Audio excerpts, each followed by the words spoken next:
Hello dear students, class 7 के अभी just 2 महीने बाकी है।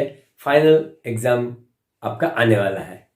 तो चलिए, आपका ये फाइनल एग्जाम में पेरीमीटर और एरिया तो बहुत ही इंपॉर्टेंट चैप्टर बनता है। आज हम आपके लिए क्लास 7 के पेरीमीटर और एरिया के सारे एक्सरसाइज को कराने के लिए आए हैं। चलिए, ज्यादा बात नहीं बढ़ा के हम शुरू करते हैं हमारा चैप्टर पेरीमीटर एंड एरिया। बच्चों, आपको पेरीमीटर और एरिया को कम से कम डेफिनेशन तो मालूम है। मैं उम्मीद करता हूं, क्योंकि ये क्लास 5 से शुरू होता है या और भी नीचे की क्लास से शुरू होता है, तो पेरीमीटर आदमी को मालूम है कि पेरीमीटर का मतलब है किसी भी जैसे ट्रायंगल हो या क्वाड्रिलेटरल हो, सभी का बाउंड्री जो लेंथ होता है उसे पेरीमीटर कहते हैं। कहने का मतलब है, if this rectangle, then sum of all 4 sides is called perimeter. इसी तरह अगर एक ट्रायंगल है तो इसका भी sum of all sides are called perimeter. In case of square, this is also same thing, all sides. If you sum all the sides, it is called perimeter. तो फिर पेरीमीटर का फॉर्मूला हमें पता हो चल रहा है। ये L है, ये L है, ये B और B। रेक्टेंगल का ऑपोजिट साइड्स इक्वल होता है, सो ये अगर L है तो इस ऑपोजिट साइड भी L है, और सिमिलरली B के ऑपोजिट साइड B है। इसलिए जब हम 4 साइड्स को ऐड करते हैं, यानी कि L plus L 2L plus B plus B 2B, तो हमारा इससे पेरीमीटर निकलता है। क्या निकलता है? पेरीमीटर। चलिए, हमें पेरीमीटर ऑफ रेक्टेंगल हमें फॉर्मूला इस तरह से, अगर 2 को कॉमन ले लेते हैं तो 2 इंटू एल प्लस बी का फॉर्मूला बन जाता है। इसी तरह अगर ये एक ट्रायंगल है और जिसके 3 साइड है, तो सम ऑफ ऑल साइड्स हम कर देते हैं तो इसका पेरीमीटर निकल जाता है। क्योंकि ये इक्विलेटरल ट्रायंगल हो सकता है, आइसोसेलेस ट्रायंगल हो सकता है या स्केलिन ट्रायंगल भी हो सकता है। तो इसका सम ऑफ ऑल साइड्स अगर कर देंगे तो ट्रायंगल का पेरीमीटर निकल जाएगा। अब यहां पर इसको हम स्क्वायर बना रहे हैं, तो स्क्वायर का एवरी साइड्स आर इक्वल, तो एस सारा अगर एस मान लेते हैं, each side is s, then perimeter s plus s plus s plus s, क्योंकि sum of all sides is called perimeter. ये हमारा दिमाग में बैठा रहना चाहिए, चाहे पेंटागन हो, हेक्सागन हो, किसी भी एक अननोन हमारा कोई भी शेप का हो, तो अगर सब साइड्स को हम मेजर कर लेंगे और उसका सम कर लेंगे तो हमें पेरीमीटर मिल जाएगा। So perimeter of square, since all sides are, each side is s, so हम लिख सकते हैं perimeter of square is 4 into s और 4s। चलिए, इसी अब पेरीमीटर हम समझ गए और हम एरिया का बात करते हैं। अगर एरिया होता है, एरिया का मतलब है the space inside the figure, the space inside the figure. तो ये जो हम ये शेड कर दिया, हैश कर लगा दिया, ये जगह को हम एरिया कहेंगे। डिफरेंस समझ में आ गया? अगर चारों तरफ हम मेजर करते हैं लेंथ को, उसका सम करते हैं तो उसे हम पेरीमीटर कहते हैं। लेकिन अंदर का जो स्पेस है, the space inside the space in the figure, इसका भी इनसाइड द फिगर इसका भी इनसाइड द फिगर, तो इसे हम क्या कहते हैं, एरिया कहते हैं। Area of rectangle equal to length into breadth. Length और ब्रेथ को अगर मल्टीप्लाई करेंगे तो एरिया निकलेगा। सिर्फ आपको एक चीज का ख्याल रखना है, पेरीमीटर का यूनिट उसी यूनिट में आता है जिस यूनिट में इसका लेंथ और ब्रेथ का मेजरमेंट दिया रहता है। और एरिया अगर रेक्टेंगल का है तो यूनिट का स्क्वायर आता है, यूनिट का स्क्वायर आता है। यानी कि अगर सेंटीमीटर है तो सेंटीमीटर स्क्वायर लिखना है, अगर मीटर है तो मीटर का स्क्वायर लिखना है, इस तरीके से। सिमिलरली अगर पेरीमीटर ऑफ स्क्वायर लिखना है तो यूनिट में आएगा, यानी कि अगर यूनिट एस मीटर है तो इसको भी मीटर लिखना है, अगर एस सेंटीमीटर है तो इसको भी सीएम में लिखना है। लेकिन अगर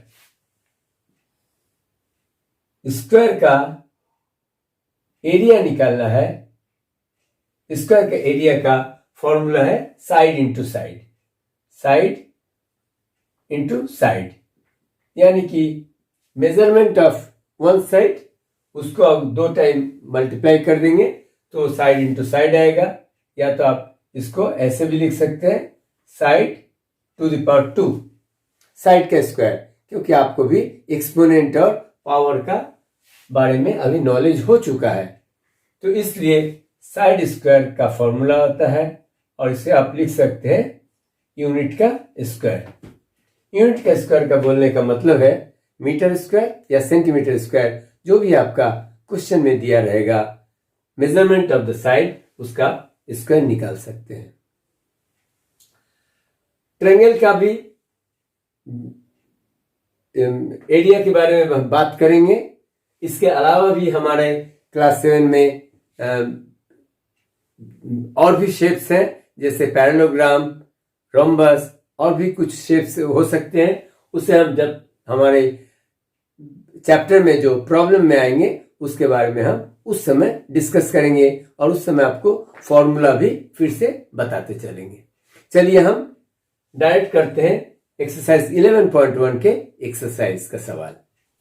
चलिए क्वेश्चन नंबर 1 बहुत ही प्रिलिमिनरी टाइप का था, बेसिक टाइप का था, इसलिए हम क्वेश्चन नंबर 2 से शुरू करते हैं।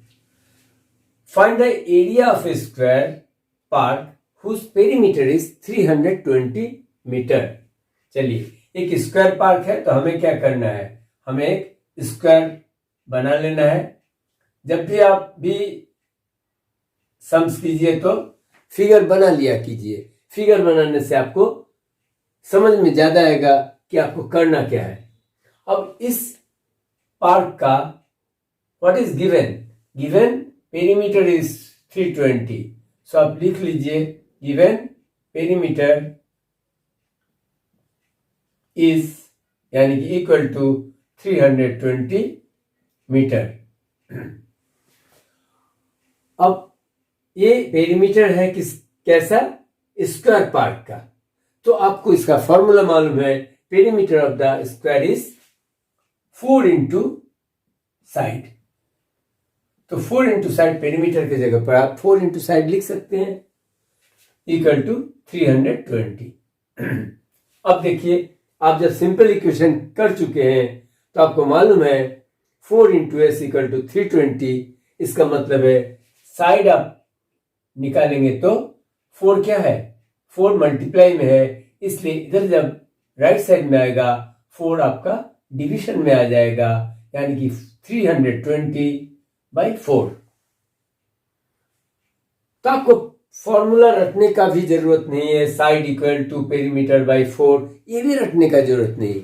आप सिर्फ perimeter equal to 4 into side आप अगर याद रख सकते हैं, समझ लिए हैं, तो आप ऐसे ही आप साइड को निकाल सकते हैं। 80 मीटर। हाँ, अब बच्चे सोच रहे हैं सर मुझे तो निकालना है एरिया, तो मैं साइड निकाला क्यों? अरे भाई, अगर एरिया का फॉर्मूला है साइड इंटू साइड, आपको साइड मालूम ही नहीं रहेगा तो आप एरिया निकालोगे कैसे? इसलिए आपको पहले से सोचना है, area of the square part निकालना है, और एरिया का फॉर्मूला है, एरिया ऑफ द स्क्वायर का, एरिया ऑफ स्क्वायर का फॉर्मूला तो सर ने बताया साइड इंटू साइड, और साइड अगर मालूम नहीं तब हम एरिया को निकालेंगे कैसे? इसलिए साइड निकालने के लिए पहले हमने पेरीमीटर जो दिया हुआ था उसके सहारे हमने साइड निकाला। अब एरिया का फॉर्मूला एस इंटू एस आपको लगाना है, और एस तो आपको निकल गया है 80 मीटर। सो 80 इंटू 80, और मैंने बताया था एरिया जब भी लिखते हैं तो आपको यूनिट का स्क्वायर लिखना है। यहां पर यूनिट मीटर है, इसलिए मीटर का स्क्वायर। मल्टीप्लाई कर दीजिए 8 इंटू 8, 8 8 जा 64, और 2 जीरो आएगा तो 6400 metre square is the answer. अक्सर बच्चे सोचते हैं कि पेरीमीटर दिया हुआ है और एरिया का कुछ फॉर्मूला निकल जाएगा। ऐसा बिल्कुल नहीं है। पेरीमीटर का फॉर्मूला से आपको साइड निकालना है। पेरीमीटर तो एक रास्ता है, इस रास्ते से आपको साइड निकालना है, उसके बाद आपको मंजिल पर पहुंचना है, यानी कि एरिया निकालना है। अगर समझ में आया, चलते हैं अगले सवाल की तरफ। क्वेश्चन नंबर 3 यहां पर है, find the breadth of a rectangular plot of land. यहां पर रेक्टेंगुलर प्लॉट है, इसलिए आपको समझ में आ रहा है कि रेक्टेंगल से रिलेटेड कोई क्वेश्चन दिया हुआ है। चलिए रेक्टेंगल का एक फिगर बना लेते हैं। If its area is 440 metre square, तो इसका गिवन में जो भी है, कुछ भी है, लिख लीजिए, फिर बाद में देखा जाएगा क्या पूछ रहा है, क्या सॉल्व करना है। इसके लिए बिल्कुल परवाह मत कीजिए, पहले रेक्टेंगल प्लॉट है, रेक्टेंगल लिख दीजिए, गिवन क्या क्या है आप लिख दीजिए। Area equal to 440 metre square and the length is 22 metre. इसका लेंथ कितना है? 22 metre. Length is L equal to 22 metre. Find the breadth of a rectangle, यानी कि आपको ये ब्रेथ निकालना है। ये ब्रेथ निकालने का है। एल तो दिया हुआ है, एल इक्वल टू 22 मीटर। और एक चीज दिया हुआ है एरिया, ये आपका है रामबान। एरिया का जो दिया हुआ है इसी से आपका ब्रेथ निकल जाएगा, क्योंकि एरिया का फॉर्मूला आपको मालूम है, और area equal to 440 metre square. Area का फॉर्मूला में एरिया को बैठा दीजिए। एरिया का फॉर्मूला क्या है? एल इंटू बी, यानी कि length into breadth equal to 440। L का वैल्यू तो आपको मालूम है, एल का वैल्यू है 22। तो इस एल के जगह पर आप क्या बैठाएंगे? 22 इंटू बी। बी आपको निकालना है, इसलिए बी का वैल्यू आपको मालूम नहीं है, इक्वल टू 440। सो पिछला सम में भी बताया था, अगर किसी के साथ मल्टीप्लाई रहता है तो ये राइट साइड को जाता है तो वो डिवाइड हो जाता है, यानी कि b इक्वल टू आपका बन जाएगा 440, तो पहले से ऊपर में रहेगा, और 22 राइट साइड को आ रहा है। जो नंबर साइड चेंज करता है और वो अगर मल्टीप्लाई में रहता है तो ये डिवाइड में बदल जाता है, मतलब कि ये डिनोमिनेटर में चला जाएगा 22। आप अगर इसको सिंप्लीफाई करेंगे, देखिए 22 से 2 को अगर आप काटते हैं तो 44 आता है।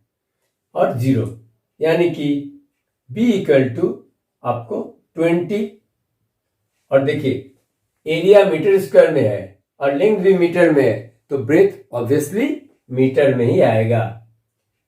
यूनिट देना मत भूलिए, यूनिट देना छोड़ देते हैं और आपका मार्क्स कट जाता है। चलिए, हमारा सवाल बन गया? नहीं बना है अभी तक, क्योंकि यहां पर दूसरा सवाल भी पूछा हुआ है, फाइंड इट्स पेरीमीटर। यहां 2 सवाल किया गया है, फाइंड द ब्रेथ, इसको आपको अंडरलाइन करना है, and also find its perimeter. कुछ बच्चे सिर्फ आधे सवाल करके चले आते हैं, लेकिन ऐसा आप नहीं करेंगे। तो पेरीमीटर का फॉर्मूला आपको मालूम है, perimeter equal to 2 into L plus B. 2 into L है आपका 22 प्लस बी 20, 2 ब्रैकेट का काम पहले किया जाता है। हमेशा बचपन का जितना भी आप लेसन ले चुके हैं उसका यूटिलाइज करते रहिए, कभी उसको मत भूलिए। आपको क्लास 2-3 में पढ़ाया गया है बॉडमास रूल, तो इसका भी यूज करना पड़ेगा। ब्रैकेट का काम पहले करना पड़ेगा, 2, 4 और फिर मल्टीप्लाई को करना पड़ेगा।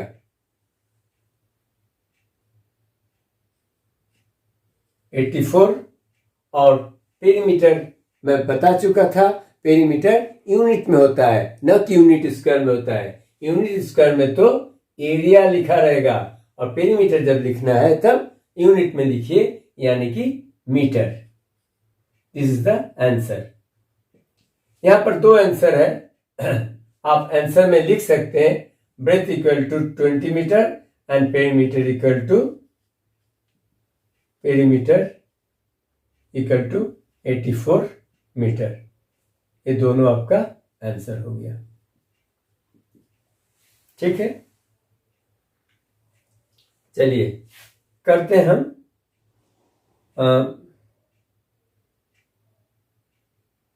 Number 4। The perimeter of a rectangular sheet is 100 centimetre. यहां पर रेक्टेंगुलर शीट है, देखिए रेक्टेंगुलर शीट है, जैसा हमारा व्हाइट बोर्ड है इस तरह का रेक्टेंगुलर एक शीट है। तो ये रेक्टेंगुलर शीट है,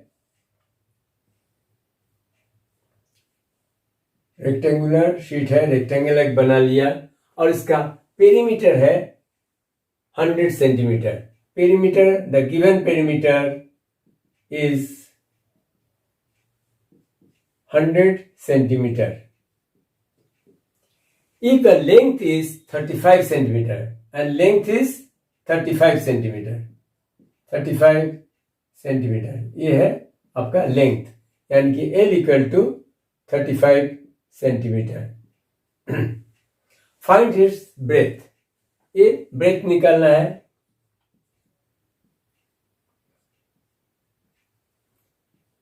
ब्रेथ निकालना है आपको, और ऑल्सो इट्स एरिया। ब्रेथ भी निकालना है और एरिया भी निकालना है। चलिए, एक बार अगर ब्रेथ निकल जाता है तो L इंटू बी करके एरिया निकल जाएगा, ये तो आप अच्छी तरह समझ गए हैं। पेरीमीटर के सहारे आपको ब्रेथ निकलने वाला है, तब चलिए हम ब्रेथ निकालते हैं। तो पेरीमीटर इक्वल टू 100 सेंटीमीटर, ये दिया हुआ है, और पेरीमीटर का फॉर्मूला है 2 into L plus B equal to 100। अब एक चीज बताइए, अगर 2 into L plus B equal to 100 है, तो 2 अगर नहीं रहेगा, अगर पेरीमीटर का हाफ पेरीमीटर मतलब क्या आ जाएगा, एल प्लस बी। ये आप लोग को समझना पड़ेगा। 2 इंटू एल प्लस बी, अगर 2 किसी के साथ 2 आपका समझ लीजिए 2 बर्गर खाते हैं, तो 2 बर्गर का कीमत है 100 रुपीज। तो एक बर्गर का कितना, 2 एक बर्गर, ऐसा बर्गर का मैंने फिगर बनाया। तो एक बर्गर जब आपको होगा एक बर्गर होगा, 2 बर्गर का आपको 100 रुपीज, तो एक बर्गर का कितना होगा 50 रुपीज। इसका 100 का आधा। सो 2 इंटू एल प्लस बी अगर 100 है तो एल प्लस बी भी क्या हो जाएगा 100/2 यानी कि 50 सेंटीमीटर। इतना आप समझ गए। इसको आप एल प्लस बी को आप हाफ पेरीमीटर भी लिख सकते हैं। हाफ पेरीमीटर तो ये अगर ये समझ गए तो ये भी आप समझ रहे हैं। Perimeter equal to 100, perimeter equal to 100, तो half perimeter equal to half perimeter equal to 50 centimetre. ठीक है। अगर पूरा पेरीमीटर 100 है तो हाफ पेरीमीटर इक्वल टू 50, और हाफ पेरीमीटर क्या होगा L plus B. L plus B perimeter 2 into L plus B है और half perimeter L plus B है, तो एल प्लस बी 50। एल तो दिया हुआ है 35 centimetre, so 35 plus B equal to 50। अब देखिए 35 में कितना ऐड किया जाए कि वो 50 के बराबर हो जाए। कितने बच्चे तो बता देंगे सर 35 में अगर 15 जोड़ा जाए तो 50 बनता है, यानी कि b इक्वल टू 15। लेकिन यहां पर हम लगे हाथ इक्वेशन भी पढ़ लेंगे। इक्वेशन में क्या होता है बच्चों, ये b को जब निकाला जाता है तो ये 35 क्या है प्लस 35 है, बीच में प्लस है। जैसे मैंने पीछे बताया था कि मल्टीप्लाई रहने से राइट साइड को आने से डिवाइड हो जाता है, यहां पर प्लस रहने से ये इधर जब जाता है तो सब्ट्रैक्शन होगा, यानी कि 50 में से 35 माइनस 35 हो जाएगा। ये अगर समझ लेते हैं तो आपका इक्वेशन का भी चैप्टर खत्म होता चलेगा। चलिए हम जब तक पेरीमीटर और एरिया का चैप्टर को खत्म करेंगे, हो सकता है आपको इक्वेशन का चैप्टर भी 50% कंप्लीट हो जाएगा। तो 50 माइनस 35 15, और 15 सेंटीमीटर में तो सेंटीमीटर होगा, यानी कि ब्रेथ आपका निकल गया 15 सेंटीमीटर। अब ये भी पूछा है एरिया, तो एरिया भी निकाल लीजिए। Area equal to L into B. अब तो आपको मल्टीप्लाई कर सकते हैं, 35 इंटू ब्रेथ है 15।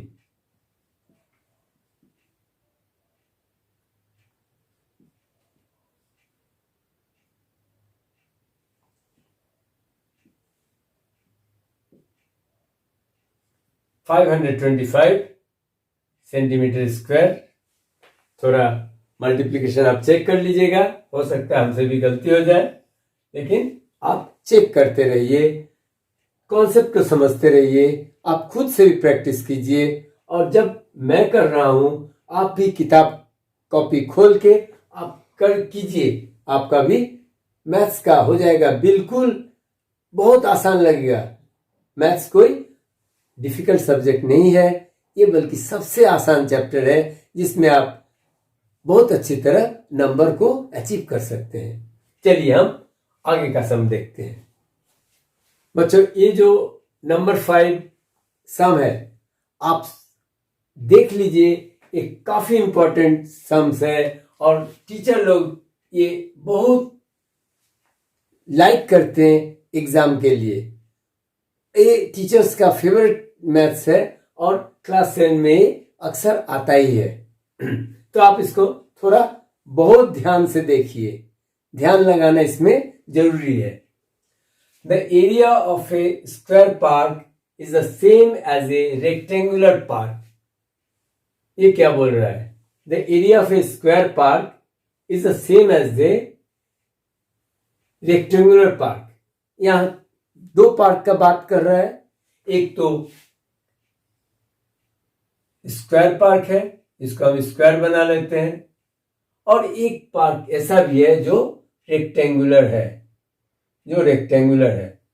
तो हमने एक रेक्टेंगुलर पार्क बनाया और एक स्क्वायर पार्क बनाया और कहा है कि area of a square park is the same as of a rectangular park, यानी कि इस दोनों का एरिया जो है बराबर है। अगर इसका 100 है, इसका भी 100 मीटर स्क्वायर है, इसका 200 मीटर स्क्वायर है तो इसका भी 200 मीटर स्क्वायर है। इतना तो हमने समझ गया कि दो स्क्वायर पार्क है और एक रेक्टेंगुलर पार्क है और ये दोनों का एरिया जो है इक्वल है। ठीक है। If the side of the square park is 60 metre, चलिए इसका साइड दिया हुआ है, side of the square park is 60 metre and the length of the rectangular park is 90 metre. इसका लेंथ जो है 90 मीटर। स्क्वायर पार्क का साइड है 60 मीटर और रेक्टेंगुलर पार्क का लेंथ है 90 मीटर। इसका ब्रेथ दिया है क्या? नहीं, इसका ब्रेथ तो दिया नहीं है, बल्कि पूछा है आपसे, आपको बताना है कैलकुलेट करके कि इसका ब्रेथ कितना है। किसका breadth? Breadth of the rectangular park. इसका साइड दिया हुआ है 60 मीटर। चलिए जिसका दिया है उसका एरिया निकालते हैं। तो यानी कि area of rectangular park equal to area of square park. स्क्वायर पार्क ए दिया हुआ है तो इसको हम लिख लेते हैं और एरिया ऑफ रेक्टेंगुलर पार्क का फॉर्मूला है L इंटू बी और L यहां पर है 90 मीटर, तो यहां पर हम 90 मीटर लिख सकते हैं। 90 into B equal to area of the square park. Area of the square का फॉर्मूला होता है साइड इंटू साइड। साइड है 60, यानी कि 60 इंटू 60। चलिए इतना तो समझ में आया है कि 90 इंटू बी इसका एरिया है और साइड इंटू साइड इसका एरिया है और दोनों का area according to question area of the rectangular park is equal to area of the square park. इसलिए 19 to B equal to 16 to 60 हम लिख सकते हैं। अब आपको मालूम है जो मल्टीप्लाई रहता है, वेरिएबल के साथ जो मल्टीप्लाई रहता है, वो जब साइड चेंज करता है तो नीचे आ जाता है, यानी कि डिनोमिनेटर बन जाता है। 60 इंटू 60 डिवाइडेड 90। अब देखिए इसका सिंप्लीफाई कर सकते हैं। 0 से 0 कट रहा है, 3 3 जा 9, 3 2 जा 6, फिर 3 से यहां पर 3 2 जा 6 और 0, यानी कि b इक्वल टू 20 इंटू 2 40 और सब मीटर में है, इसलिए ब्रेथ भी मीटर में आएगा। सब का मिल गया। Breadth of the BREADTH breadth of the rectangular park equal to 40 meter. This is your answer.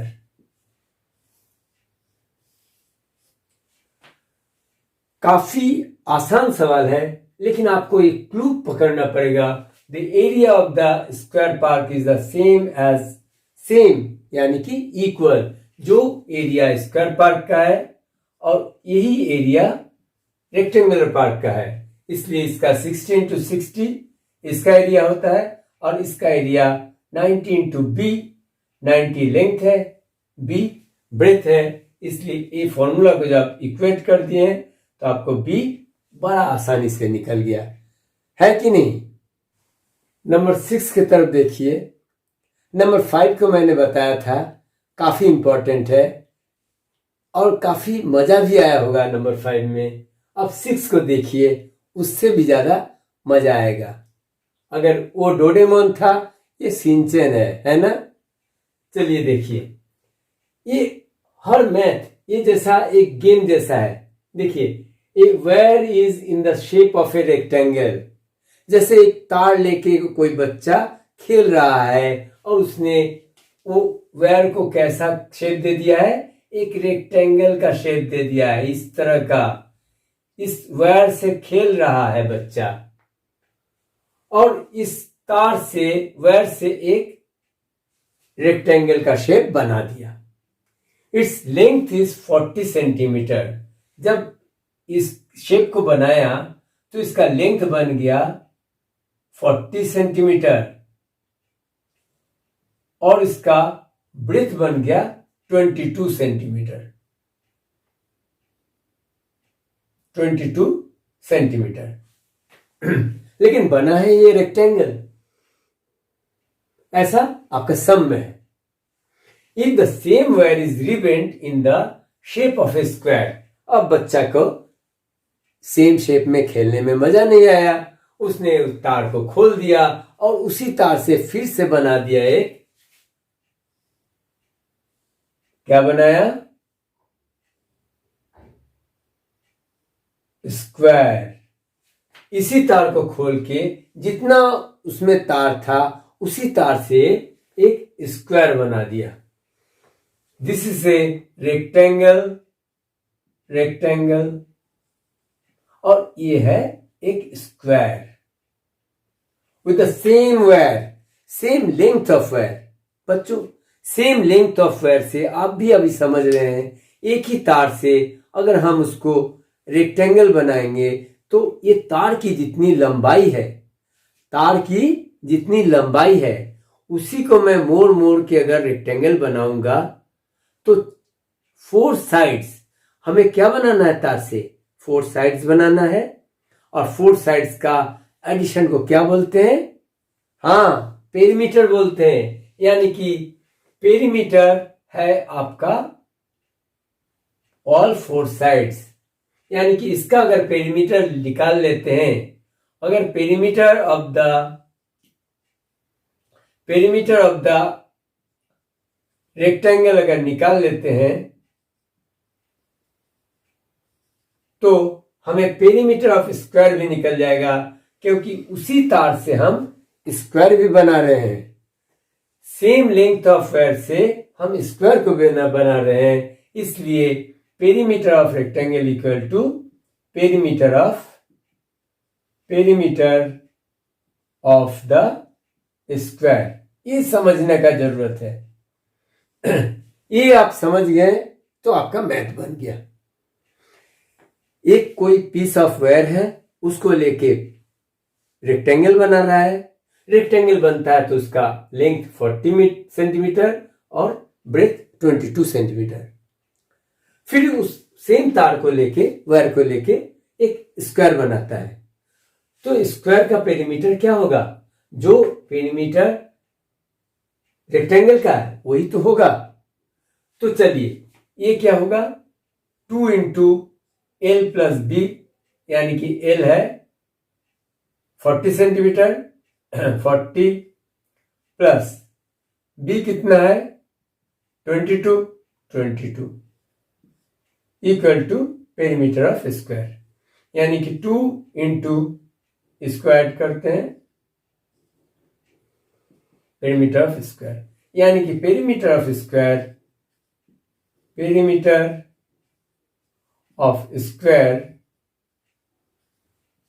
निकल गया 2 to the 4, 6 to the 12, 124 centimetre. जो पेरीमीटर ऑफ रेक्टेंगल आया वही तो पेरीमीटर ऑफ स्क्वायर भी आने वाला है। आपको ये बात अच्छी तरह समझ में आ गया होगा। अब हमें निकालना है what will be the major of each side of the square. ये जो स्क्वायर बना इसका ईच साइड कैसे निकलेगा। तो पेरीमीटर ऑफ स्क्वायर का फॉर्मूला होता है 4 into side, 4 into side equal to 124। So 4 into side equal to 124। क्या बताए थे? तो साइड अलग करने से क्या होगा? 4 मल्टीप्लाइड है, 4 क्या चला जाएगा? 124 के नीचे चला जाएगा। 124 न्यूमरेटर में और 4 डिनोमिनेटर में। सो 4 से 124 कटता है। 4 3 जा 12, 4 1 जा 4, यानी कि side of the square is 31 centimetre. समझ में आ गया है?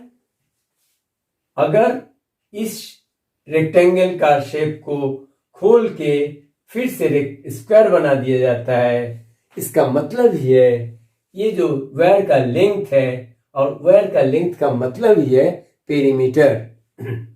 और इसी से हम स्क्वायर बना रहे हैं, यानी कि perimeter of the square.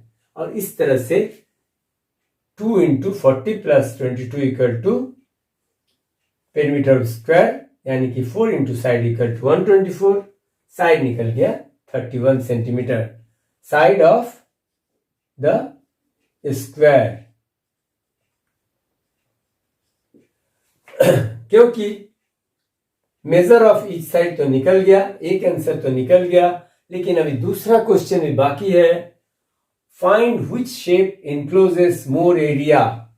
Which shape, कौन सा शेप, रेक्टेंगल का शेप या स्क्वायर का शेप, एनक्लोजेस मोर एरिया, कौन सा ज्यादा एरिया को कवर कर रहा है, कौन सा एरिया ज्यादा है।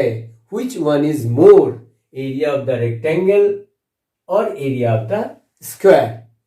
क्या लग रहा है? सेम वायर से है तो दोनों का एरिया सेम होगा। आपका क्या दिमाग में चल रहा है?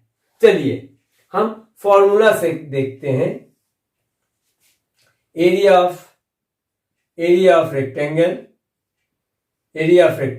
L into B 40 into 22, 4 to the 8, 880 centimetre square. और एरिया ऑफ स्क्वायर कर लेते हैं, दोनों को कर लेते हैं, फिर कंपेयर करते हैं। अगर आपका अंदाज, जो बच्चे समझ रहे हैं कि दोनों का एरिया सेम होने वाला है, वो राइट है, वरना वो गलत है। एरिया ऑफ स्क्वायर होता है side into side, side into side. Square का एक साइड का 31 है, 31 इंटू 31। चलिए 31 इंटू 31 कर लीजिए फटाफट मल्टीप्लाई।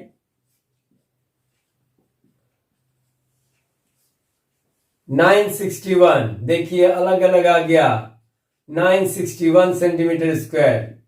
यानी कि हम जब कंपेयर करते हैं तो देखते हैं 961 is greater than 888, 880। 961 is greater than 880, यानी कि area of the square, area of square बन गया champion. Area of the square बन गया चैंपियन, यानी कि उसका area greater than area of rectangle. समझ गए? पहले तो स्क्वायर का साइड निकल गया। अब जबकि पूछा है कि किस शेप का एरिया ज्यादा है, तो हमने इसका एल इंटू बी करके रेक्टेंगल का एरिया निकाला, और इसका साइड इंटू साइड का फॉर्मूला लगा के एरिया ऑफ स्क्वायर लगाया, स्क्वायर निकाला, और दोनों को कंपेयर करने से देखा गया कि स्क्वायर का एरिया ज्यादा है। तो है ना अच्छा सवाल? क्यों ना इसको टीचर्स का पसंद आएगा, और आपको भी पसंद आया होगा। अगर आपको पसंद आया हो तो आप इस सवाल को नोट कीजिए। आपको हो सकता है थोड़ा प्रैक्टिस करने का जरूरत है, लेकिन आपको इस पर काबू करने का बहुत जरूरत है, क्योंकि this is very very important. मैंने स्टार लगा के रख रहा हूं। एग्जाम के बाद आप मेरी बातों का मिला कर देख लेना। बच्चों नंबर 7 को हम स्किप कर रहे हैं, आप कर लेना, आपसे बन जाएगा, क्योंकि काफी सारा मैथ हमने दिखाया है और हो सकता है कि 100% आपका ये नंबर 7 आप खुद से ट्राई करोगे तो आपसे बन जाएगा। इसलिए इसको आप होमवर्क में कर लो। मैं नंबर 8 हम लोग जॉइंटली कर रहे हैं, हम कर रहे हैं और साथ में आप भी कर रहे हो। चलिए देखते हैं सवाल को। A door of length 2 metre, एक डोर है, ऐसे देखिए एक वॉल पर एक डोर बना हुआ है, जैसे आपके भी जिस घर में बैठे हुए हैं वॉल पर डोर है कि नहीं। आप उस डोर को देखिए और इस फिगर को देखिए, आपको बहुत पिक्चराइज्ड हो जाएगा कि मैथ में प्रॉब्लम क्या है। A door of length 2 metre and breadth 1 metre, ये 1 मीटर है और ये 2 मीटर है। डोर भी कैसा होता है? डोर रेक्टेंगुलर होता है। Is fitted in A wall, इस वॉल में ये दरवाजा फिट किया हुआ है। The length of the wall is 4.5 centimetre, ये वॉल का जो लेंथ है 4.5 मीटर है और ब्रेथ है 3.6 metre. Find the cost of whitewashing the wall if the rate of whitewashing is ₹20 per meter square. क्या निकालना है? Cost of white washing the wall. White washing मतलब पेंट करना, सफेद चूना पुताई होता है कि जैसे कुछ भी आप वॉल पर जब व्हाइट कलरिंग करते हैं इसी को व्हाइट वॉशिंग कहते हैं। तो इस व्हाइट वॉशिंग करना है वॉल के ऊपर और इसका रेट दिया हुआ है ₹20 पर मीटर स्क्वायर। तो देखिए जब हम वॉल पर बोल रहे हैं कि कलरिंग होगा, व्हाइट वॉश होगा, इसका मतलब है व्हाइट का ये जो एरिया है आपका, वॉल का जो एरिया है उसे आपको निकालना है। You have to find out the area of the wall. तो हमें क्या निकालना है? व्हाइट वॉश करना है किसके ऊपर? वॉल के ऊपर। इसलिए हमें एरिया ऑफ द वॉल निकालना है, एरिया ऑफ द वॉल, क्योंकि वॉल के ऊपर व्हाइट वॉश करना है। अब आप सोचो, वॉल के ऊपर तो व्हाइट वॉश करना है, लेकिन क्या डोर के ऊपर भी आप व्हाइट वॉश लगाते हैं? नहीं। सो डोर को आपको एक्सक्लूड करना है, ये एरिया ऑफ द वॉल लगाना है और इसको माइनस करना है एरिया ऑफ द डोर। मतलब आपको कहने का मतलब है, आप अगर समझ रहे हो तो इस वॉल पर तो हमें ये व्हाइट वॉश करना है, लेकिन इसके ऊपर हमें डोर के ऊपर नहीं करना है। तो डोर के ऊपर जब नहीं करना है तो आप उसका खर्चा क्यों दोगे? इस खर्चे को आपको एक्सक्लूड करना है। इसलिए आपका हो जाएगा required area for white washing equal to area of the wall minus area of the door। आपको समझ में आया होगा कि इस पूरा वॉल का हमने एरिया निकालेंगे और इस एरिया को माइनस कर देंगे, यानी कि जो आपको यहां पर दिखाई दे रहा है, देखिए यहां पर दिखाई दे रहा है जितना व्हाइट पोर्शन है इसी को आपको व्हाइट वॉश करना है, ना कि ये डोर के ऊपर। डोर को छोड़ देना है। छोड़ देने का मतलब क्या है? टोटल जब आप करते हैं इसमें तो ये एरिया भी आ जाता है, इसलिए इस एरिया को आपको निकालना है। निकालने का मतलब है सब्ट्रैक्शन करना, यानी कि आपको समझ में जरूर आया होगा रिक्वायर्ड एरिया जो हमें जरूरत है व्हाइट वॉश करने के लिए वो है area of the wall minus area of the door. अब एरिया ऑफ द वॉल कैसे निकलेगा? देखिए ये भी रेक्टेंगुलर है, ये लेंथ है, ये ब्रेथ है, यानी कि 4 into 5 into 4.5 into 3.6 length into breath, ये हो गया आपका एरिया ऑफ द वॉल। चलिए इसको ब्रैकेट में दे देते हैं, minus area of the door. Area of the door भी दिया हुआ है 2 metre into 1 metre, 2 metre length and 1 metre breadth, यानी कि 2 इंटू 1। तो कर लेते हैं। हो सकता है आप लोगों में से कुछ स्टूडेंट्स को डेसिमल का मल्टीप्लिकेशन थोड़ा डिफिकल्ट लगता हो, आप मेरे साथ कीजिए, आपका क्लियर हो जाएगा कि किस तरह से डेसिमल का मल्टीप्लाई किया जाता है। 4.5 इंटू 3.6।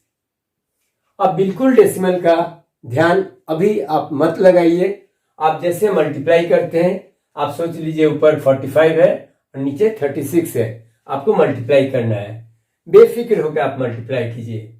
6 5 जा 30, 6 4 जा 24, 24 प्लस 3 27।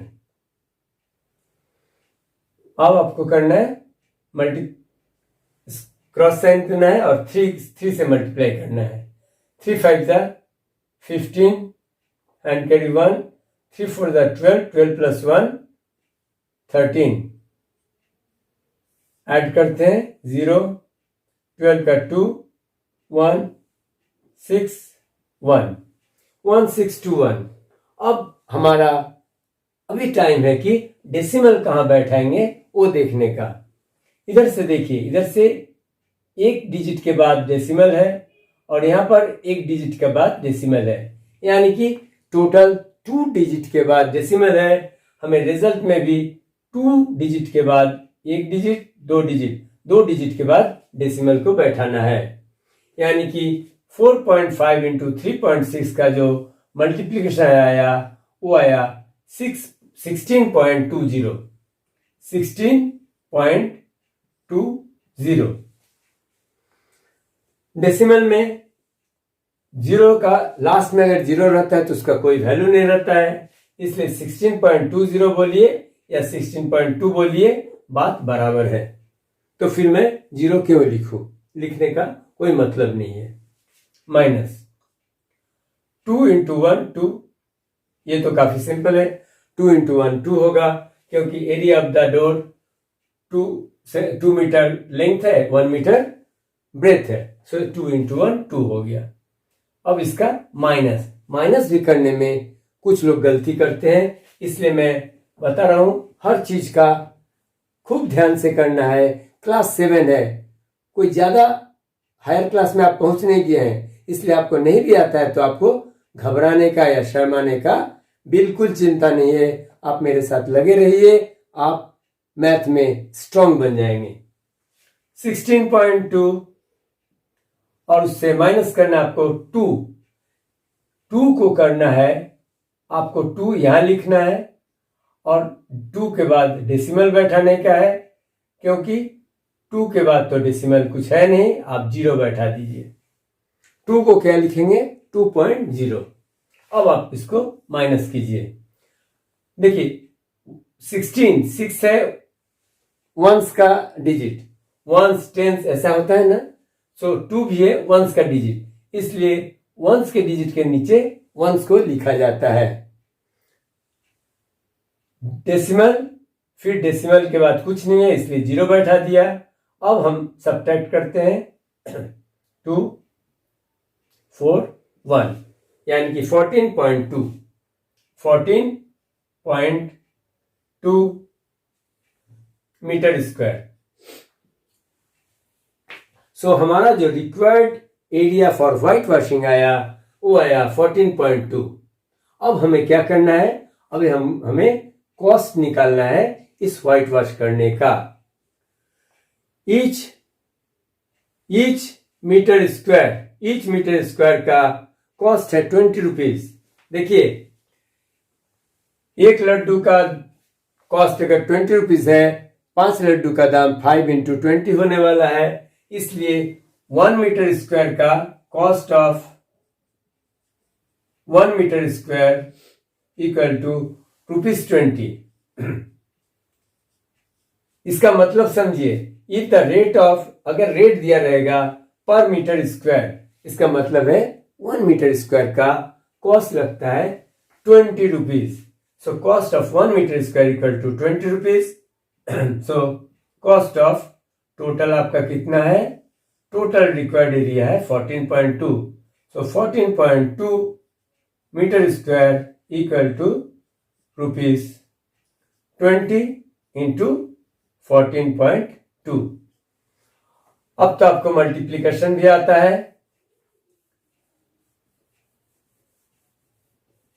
आप बन गए सुपर चैंपियन। सो 14.2 के साथ आप मल्टीप्लाई कीजिए 20 से, 28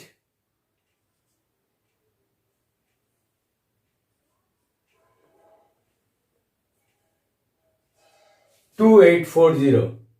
और एक के बाद पॉइंट है, यहां पर देखिए, एक के बाद यहां पर पॉइंट नहीं है, इसलिए सिर्फ एक डिजिट के बाद पॉइंट है, इसलिए रिजल्ट में क्या आ जाएगा, रिजल्ट में एक डिजिट के बाद पॉइंट यहां आएगा, यानी कि 284.0। इसका मतलब आप समझ गए, पॉइंट के बाद 0 का कोई वैल्यू नहीं है, यानी कि ये आपका निकल गया 284। सो आप लिख सकते हैं 284, यानी कि cost of the white wash, total cost of the white wash is